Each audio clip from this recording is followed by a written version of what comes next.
First of all, congratulations. What a film. It felt like football meets like a nothing beats a Jet 2 holiday commercial. I was like, What the hell? do you know that reference? Yes. No. Yeah. It's like this We get it. budget airline in the UK called Jet 2. Oh, and there's a okay. commercial and people are having chaotic experiences and they're putting like nothing beats a Jet 2 holiday.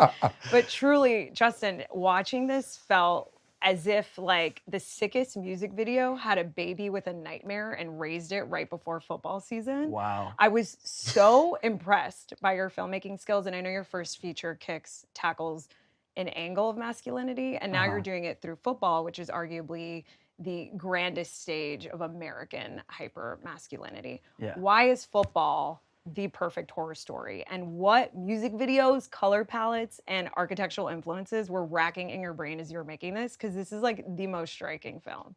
Oh man, thank you. You're welcome. I didn't take that in for a second.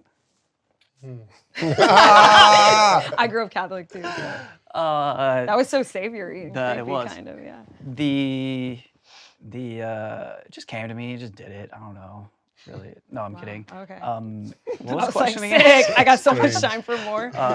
Why is football the perfect horror the- story? And yes. like, what were the influences that all went into this? So, like this, yeah, Kicks was kind of exploring toxic masculinity in a way and associating it through the lens of commodity fetishism, or like the bred ones is the thing that defines you.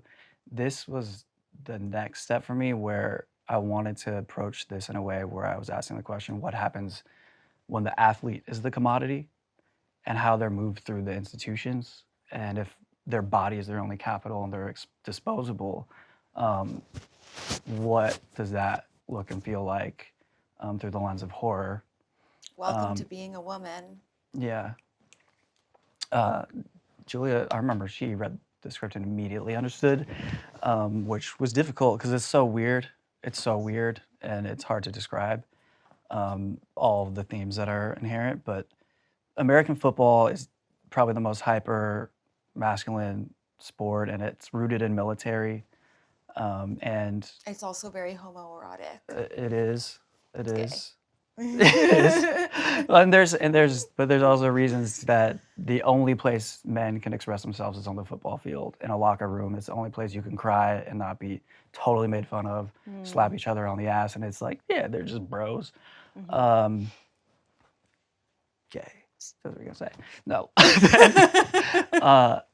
But inherent in the game itself is violence. So for me, it was like, body horror is a part of the game. All we're doing is shooting it and showing it. Like in a game itself, you can cut to another camera, or you don't get to see what happens in the locker room. But in this, we're just shooting it. So that was already built in, and into the hypermasculine environment. And on top of that, that's why we want to lean into the psychological horror of really what does it actually take to be the greatest. And when you put those two ingredients together, it's just like a Molotov cocktail. So good. And the influences behind it, aesthetically? Aesthetically, there's actually, keep it in the fam. If you look at the original Band 1 commercial, Jordan's through the air, it's all slow-mo, and there's classical music playing. And if you look at that, they lit it like chiaroscuro lighting, so it's like a Baroque painting. And I wanted to take that vibe and apply it to this world, but there's a lot of like brutalist inspiration architecturally. Yeah. Music videos, I mean, there's so many. But even if you look at the Nike ad campaigns in the 90s, like freestyle campaigns, there's just soft light and it falls to darkness. And that's an influence. And American football, God Family football, there's a religious undertone throughout everything. So part of the reason Marlo's character's house is kind of underground is because that gave us the opportunity to light everything from the top. So that's the feeling of going into like a cathedral. Sick. So that's where a lot of it, and then I guess inherently, yeah, music videos. I grew up on nothing but hip hop, so I'm sure Maybe give us one that was really. influential to this. It's called.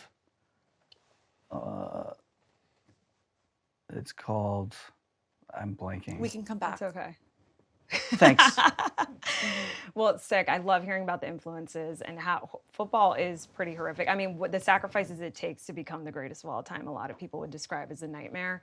Something you might know a little bit about, Tyreek. You and I are both from Florida. You played football at Florida State in college, and you were in a fraternity, and I was in a sorority at Central Florida, UCF. So I can speak from personal experience. You went to UCF? I went to Oh UCF. my Go God, Knights. that is a party ass school. Yeah, we Y'all call it you crazy. can't finish. Yeah, it is Y'all crazy. Yeah, crazy. Orlando. I've had my best party nights in Orlando. No, for real. And so I was going to say, I can speak from experience that the football culture and Greek life culture in that state, I know it intimately and it can be somewhat nightmarish. Was there a moment where you were shooting him where you were like, yes, I have lived this? Yeah, I think every day. I think working with Marlon, he brought such a performance that, lived in the world of a mentor slash coach. And, sometimes you don't know whether the coach liked what you did or not. And I think with the hypermasculinity, coaches feel like they can just talk to you however they want. I think in college I had a coach hit me with the back of his hat with the belt buckle, and it hit the back of my head. So it's just, you put yourself through it, and you, like, as a freshman, like I was like just turned 18, you're like, this is what it's like. I have to put up with it to be on the team and be a great, and then now I'm 27 looking back at that like, what was that? So I think every day you come to set, like with this intense football scenes, I think with Marlon, I didn't know what take I was about to get out of him. So I think that brought me into like Fight or the young flight. fight or flight. There's some takes where he'll like PTSD. he'll yell at me or he'll boop, like you just that's written. That's I didn't know what I was gonna do half the time either. He was just like, it's in there. It's Do in it. there. Do it. That's a testament to Justin allowing us that freedom. Yeah. And I think living in that just created such a organic relationship between Cam and Isaiah.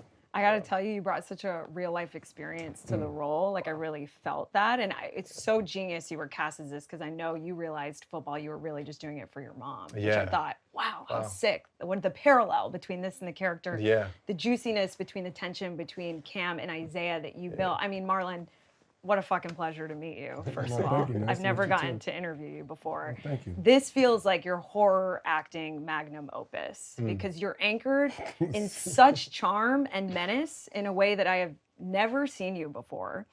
Isaiah's presence is so commanding on screen, and his physicality is also very predatory. So it made me want to ask you, did you look to any real life athletes, coaches, or even movie villains when it came to building his body language? And like, what YouTube rabbit holes did you go down? I think it was just the mentality. I really just dug into what it is to be a great.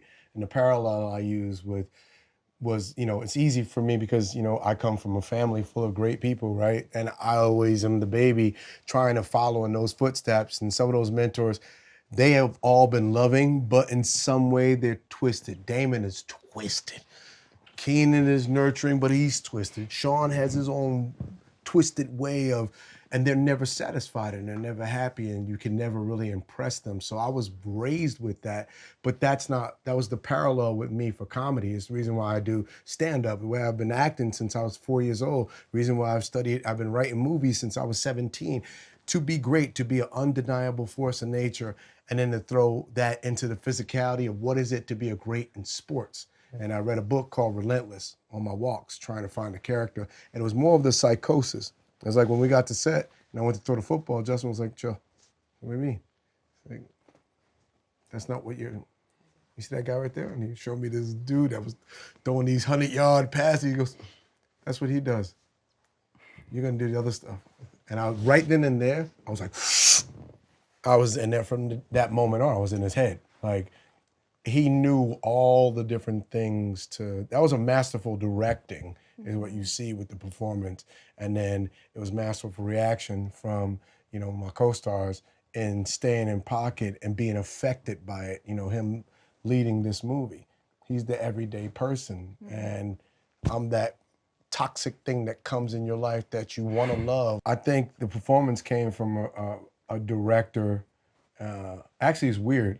It was a producer that really trusted our director when we got to set, and both of them trusted me with doing this.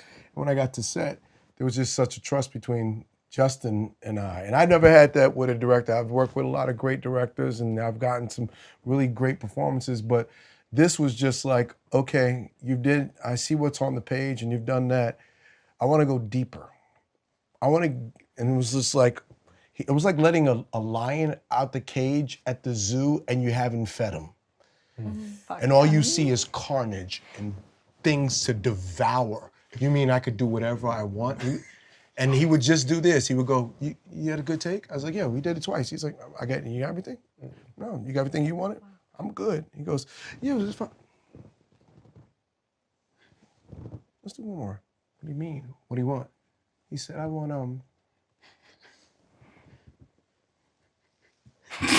Baroque. And then he was, and my eyes would light up like this. And he doesn't talk loud either. That's all he would say, and that was like, it was like hitting the Hulk with gamma rays and like go for it. And I just was able to give, and afterward he'd be like, that was that thing I was looking for. Please do more together, because that was sick, and I love you feeling that trust from someone, because this performance, it's like rent-free in my head. Yeah, Thank you. I was going to say, I take a lot from Marlon. You know, he's a legend with all the work he's done and his family.